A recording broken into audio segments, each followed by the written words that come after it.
It's a beautiful Thursday morning in Lagos. Good morning, everyone, and welcome to the program. I am Nifemi Oguntoye. It appears we won't be hearing about the Electoral Act Amendment Bill for a while. The Senate has gone the way of the House of Reps, and they did say yesterday that they would be able to do anything without the lower chamber. So we're probably going to wait till when they reconvene. But the body language is clear that it's not going to be as exciting as we thought it would be. If you get what I'm talking about. All right, it's less than 2 days to Christmas, and it's about celebration, and food is the big deal. There's a very troubling report coming from the African Union Commission, the Food and Agriculture Organization of the United Nations, as well as the UN Economic Commission for Africa.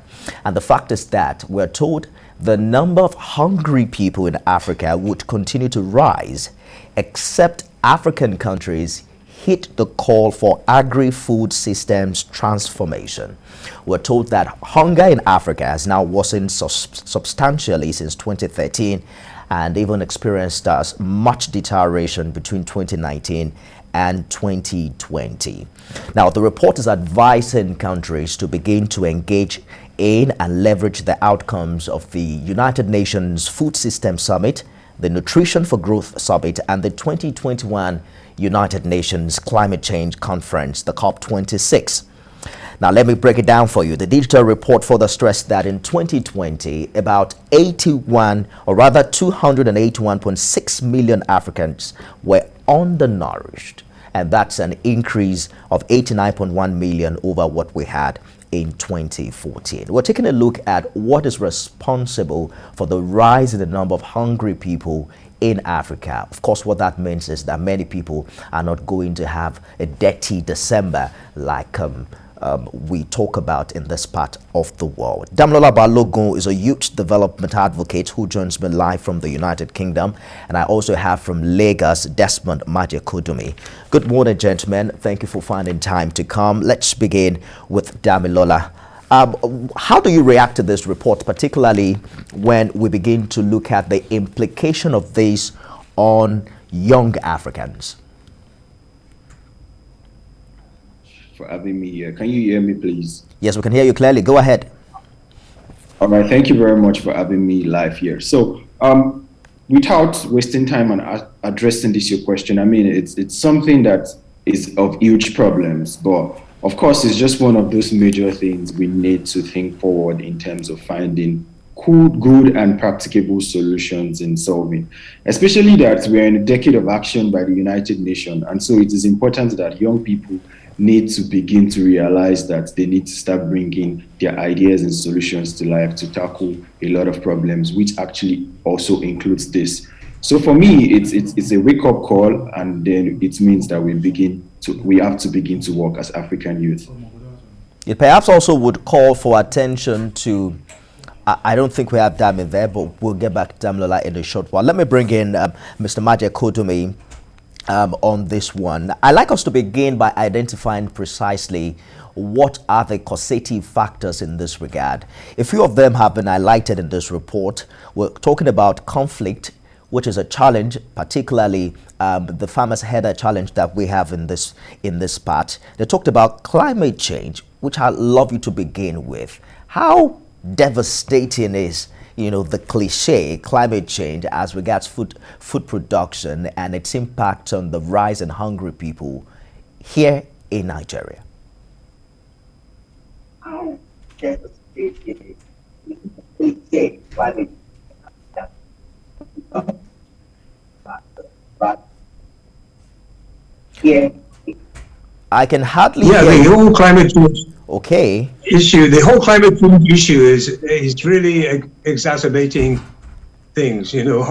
Obviously, because if you're not going to get any rain, or you're going to get the whole climate issue. The whole climate issue is if you're going to have aberrations in the rainfall pattern, then it's obviously going to affect your possibility of growing food. And this is exactly what's happening. In my own particular farm, I had a few mango trees, and because this year the August break came in June, and the rains didn't come back till almost late September.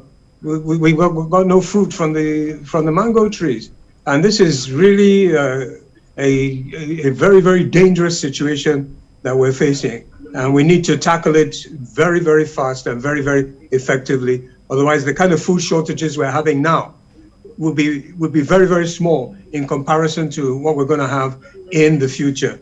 Apart from that, the climate change is also driving in the desert. It's exacerbating desertification, you know.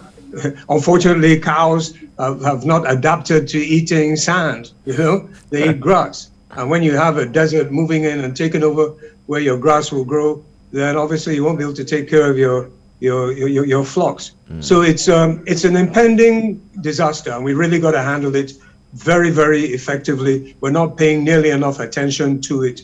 And if we don't pay the attention quickly enough, it'll get totally out of hand and we won't be able to stop the processes. This is exactly what the United Nations is telling us. They've declared a code red emergency for the environment.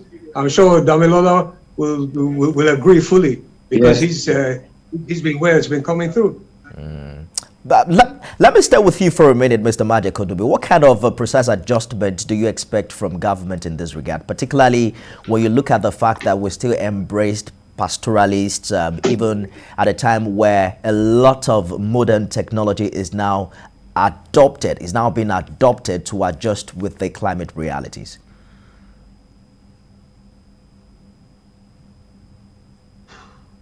I know we got a whole lot of problems. And, you know, some people are thinking, oh, well, you know, we'll be able to handle it this way. This is a code red emergency. It's like, you know, if you're in your house and you're seeing a whole lot of smoke coming from the ceiling, it's no longer, well, okay, we'll just adjust this here. No, it's an emergency.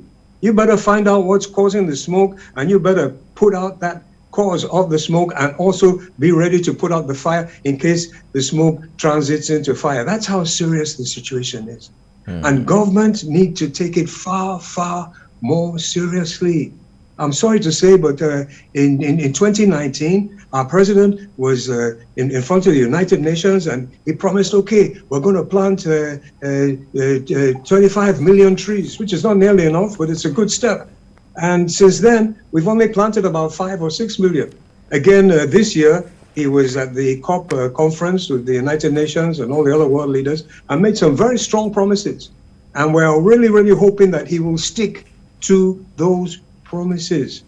Because if he doesn't, and if he doesn't activate the processes to address this situation, and part of it is, as you said, you know, getting the cows and all the ranching thing far, far, far better organized, and then also the green wall of the desert.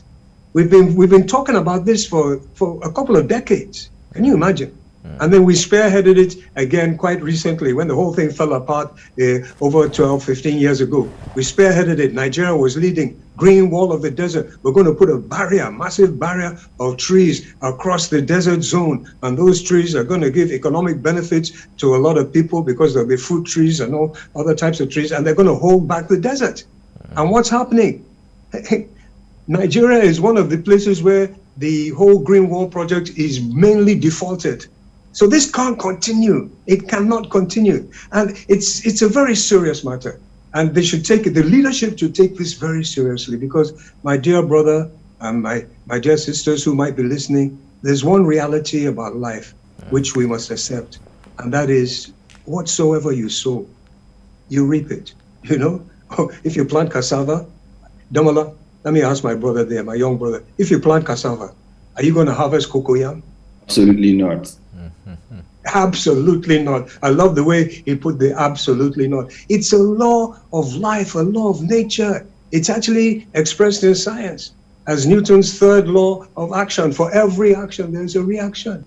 You know, so the leadership are in a very precarious position, because if they don't take the right decisions and they don't activate those decisions, it's going to hit back on them particularly, but also on us. And we're not going to allow them to take the wrong decisions. We're a democratic nation, and young people like Damola are going to seize the time and seize the power, because the power belongs to the people and it's young people. Let me get back to Damilola in the United Kingdom. This report is advising African countries to engage and leverage on certain outcomes. The idea is that perhaps they're given the, the suggestion that there's already a template to tackle challenges like these. They're making reference to outcomes from the UN Food Systems Summit, even the 2021 United Nations Climate Change Conference.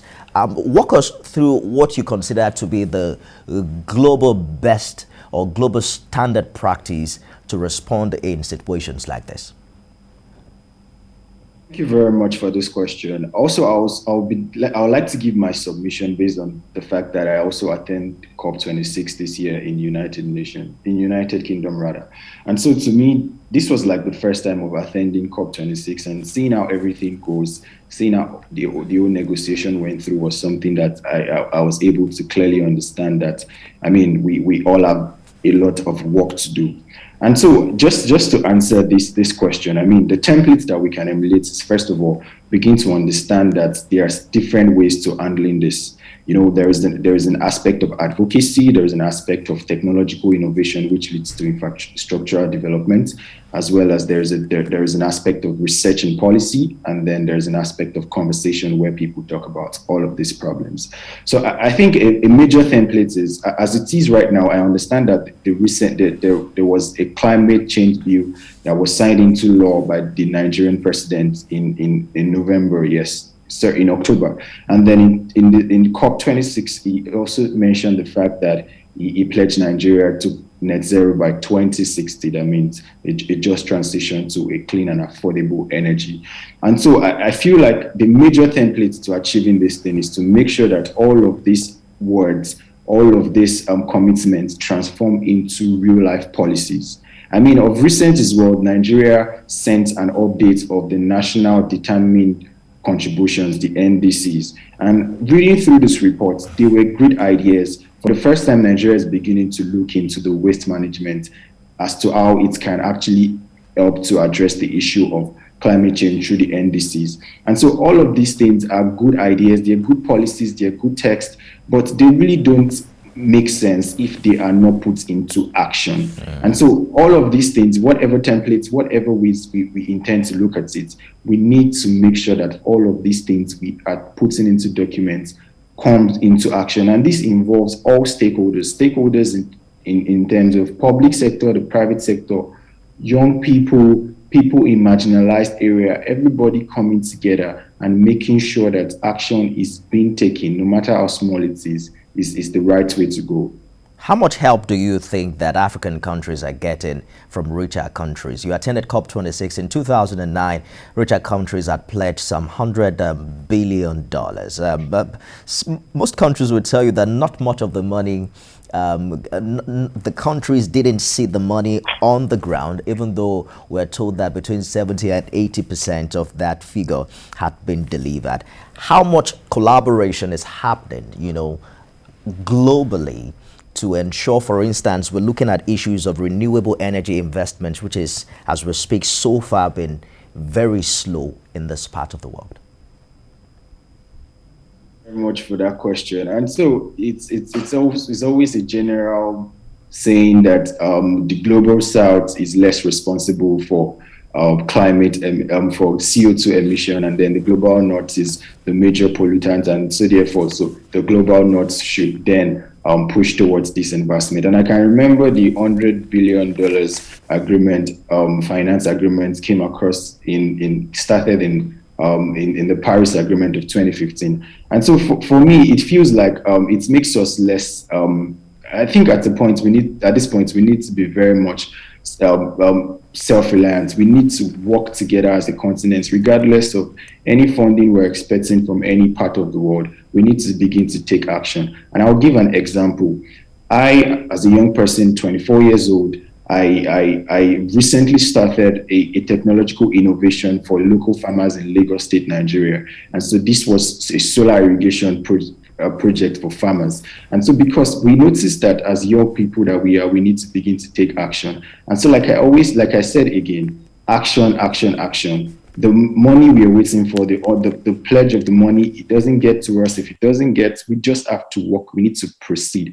And so in handling this, we just need to work, and then within the little space we have, as young people, as major stakeholders, as we have, just like the one I was talking about the solar irrigation projects in Lagos. As a young person, I've been able to help farmers in Lagos State to adopt the solar irrigation projects, which actually helps address the issue of SDG 7, clean and affordable energy, as well as tackling the issue of climate action. So in all, whether we're expecting the $100 billion pledge that is supposed to come or not, we need to just take action and we need to move. How much collaboration did you enjoy with your solar irrigation project, particularly with stakeholders back at home? All right. I think, it's more of an idea, because what we intend to do really is because we notice that a lot of farmers within this part of the world really don't have access to funding and don't have access to sophisticated technology in pushing this. And so majorly the support we had were not as huge as we have expected, but regardless, we're still able to push through our strategic partnership to make sure that this works out. And the results today I speak to you is really awesome, because we have some of these farmers already saying they are able to double their farm produce within a shorter period of time, and they are spending less on generator, which is not only environmentally unfriendly, but is also very costly. So it's a viable solution, and it's something that is really working. And so if we are able to merge forces with other stakeholders, private sector, government, and everybody coming together, I mean, majority of those problems will be addressed, because the real people that are really impacted are the people within the local level. And if we're able to solve the local problems, we are able to then know we are on the good path to national development, continental development, as well as global development. Absolutely. We'll get back to Nigeria's commitment to carbon emission in a short while. But Mr. Majekodunmi, just a few days ago, I learned on the news that some West African farmers had come to Nigeria to understudy what they call Nigeria's success in rice farming. Does this in any way contradict the reports we're talking about here? No, it's very credible. There's some very good movements going on in our country. In fact, Nigeria has always been one of the leading innovators in tropical agriculture. Remember, it's the base for the International Institute for Tropical Agriculture, which has been in Ibadan for decades. Again, this awful aberrations in government interfered with that. I remember dealing with the IITA many years ago to set up my own farm here in Lekki, and they were complaining.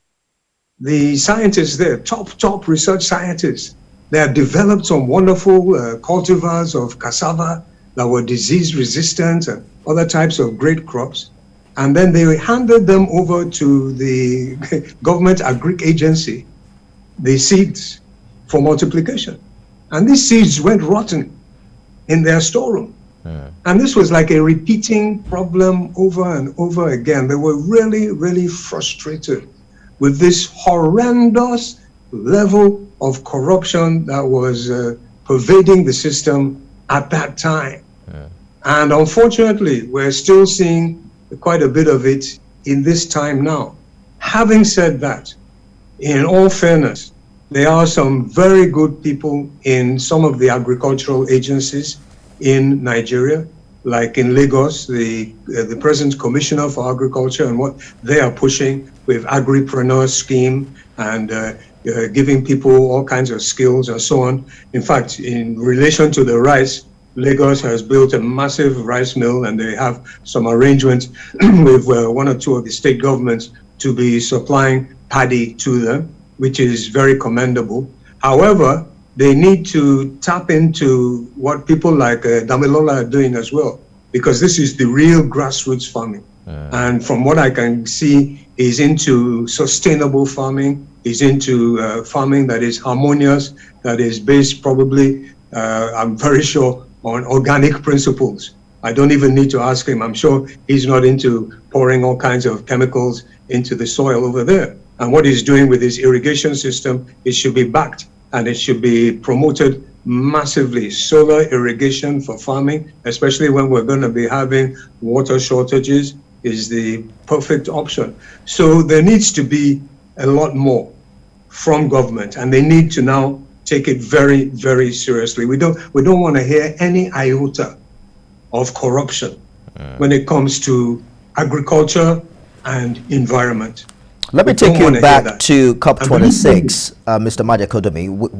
We had President Buhari talk about Nigeria's commitment to achieving net zero by the year 2060.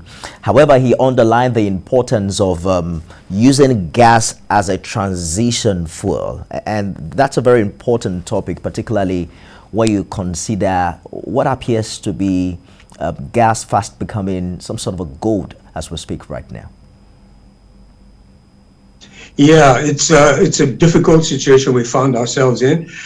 Again, it's so difficult for us because of the massive corruption and just total misuse of resources in days gone by. The amount of money that this country has been able to accrue by being one of the major producers and sellers of fossil fuel over the decades and decades. If that money had just been slightly judiciously invested, like a country like Norway, for instance, if Norway stopped receiving a cent from oil tomorrow, they would be fine because they have such a massive sovereign wealth fund. They've been investing their money all over the world from their oil. Unfortunately, our leaders did not see and it fits that our money should have been well invested. So we don't have much to fall back on, and we've been relying on this fossil fuel. But believe you me, the days of fossil fuel are very, very soon going to be over. The demand for fossil fuel is going to stop rapidly because, sadly, it's poisonous. If I put a generator in your room, in your studio now, and spark the generator, you're not going to stay there, because it's going to kill you. And that's what happens. Every year between 4 to 7 million people die because of the toxic fumes that come out of burning this fossil fuel. So gas as a transitory fuel, if it's very, very responsibly extracted and transmitted, because gas is also quite a dangerous product, it can work. It can work for a while. But again, the demand, because the young people all over the world, people of Damilola's age, we've tended to sort of look down on them, whereas, they have resources of knowledge that are unparalleled. That, all they got to do is just pick up the smartphone. Hey, Google, what's the most popular TV station in Nigeria? Boom, and TVC, okay, all right, whatever. Yeah, but they have the knowledge, and the young people are coming together all over the world and saying, no, enough is enough. This is our future. This is our very future that is at stake, that's hanging in the balance, because you old guys can't make the necessary changes in time. So even gas, it's not going to last very long. They're soon going to say, no, we're not allowing any of these poisons to be emitted into the atmosphere anymore, because we've pushed it far too far, and we don't want to reach that point of no return, which is coming in about 10 years max. 10 years max, the point of no return. That is the point whereby you can no longer stop the process, because other processes have kicked in from the ice caps, from the forests. Instead of forests being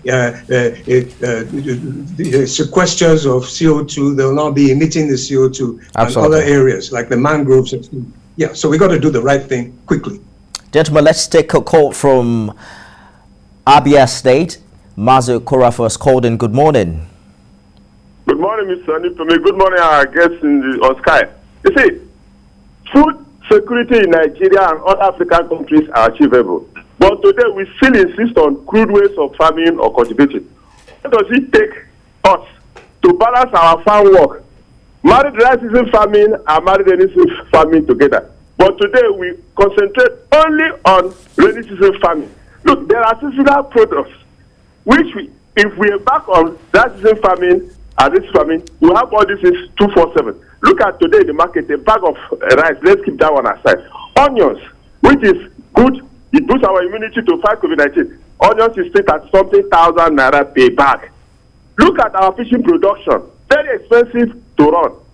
All this organic food not properly done zigzag way of farming, which is not healthy. I will call on Nigerians who are into all this farm products. Concentrate on a particular one that will have cooperative advantage and do it very well. Agri money, what happened to it? Political farmers collecting all this agri money. Today we have what we call political farmers. They go and collect this money from central bank. They don't even give it to the rightful owners. That is why you see everything in the market very expensive. Christmas season is just less than 24 hours or 28 hours to go. See how expensive things are. You ask yourself, must it be so? No. There is no village in Nigeria that you don't have all these vegetation very well to farm. Around the Chuku, you have Ogo, that's pumpkin, name them. But what will happen? People concentrate on all these things. All this made them. I was reading one of these newspapers. I said, why is it that children of 3 years, 2 years, they obese? Because their parents feed them with all this yamayama food at prime age. Thank you very much. Merry Christmas to everybody and to all our listeners. God bless all of us. Thank you so much for your contribution. One thing is certain, that there has to be a technological upgrade in the mode of farming. For instance, there's hydroponics, farming without soil.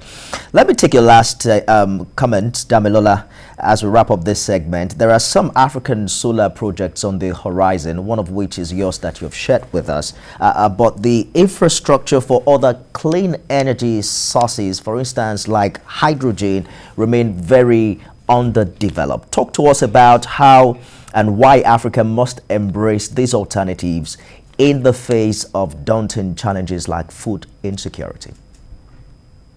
All right. Thank you very much. That's a very wonderful question. So, as we all know, this is a decade of action. It's a decade to leave no one behind, and it's something that it's important that we begin to bring close to us, because it's the new way of life. And most times this still boils down to most of the things I say. Every person, if you look at Africa, for example, right now, more than 60% of Africa's population are largely young people. And so youth generally have the power, the strength to innovate, and you see them always striving for new encounters and new challenges. So in as much as we need to work in line with the right technology and be able to address a lot of these problems, starting from the grassroots level to the national level and to the continental level, we need to involve young people. Young people need to be empowered. I know a lot of young people that are doing agriculture in Nigeria, but many of them still don't find it really easy. So as we need access to funding, we need access generally to make sure that technology really supports the work we do. So generally, we need to just work on young people to actually push for this. Let's take a final call on this segment. Judge has called in from Ikeja. Good morning, Judge. Good morning, Nifemi. Can you hear me, please? Very clearly. Please go ahead. All right. I am just wondering why we can be talking about food security when there is no security in the land for farming. We are predominantly practicing the rotational bush fallow system, where farmers farm in one location, the next season they move to another location where they consider to be more fertile. There is no industrialization in the sector. There is no technology available to more than 90% of the farming population. So we can't be talking about food security when those people in the majority have nowhere to farm. The average person right now, all over the country, they find it difficult to go to their farms. Either their farms are attacked or they are killed when they are farming. In the north now, it's almost absent. I think that is the one we should address first before we can talk about achieving food security. Thank you very much, Judge, for that contribution. Very incisive, and it's a key one. Hopefully the stakeholders are listening. Gentlemen, we have to go now. Desmond, Majekodunmi, environmentalist, joins us from Lagos. Damilola Balogun, youth development advocate, live with us from the United Kingdom. Thank you so much for sharing your thoughts this morning.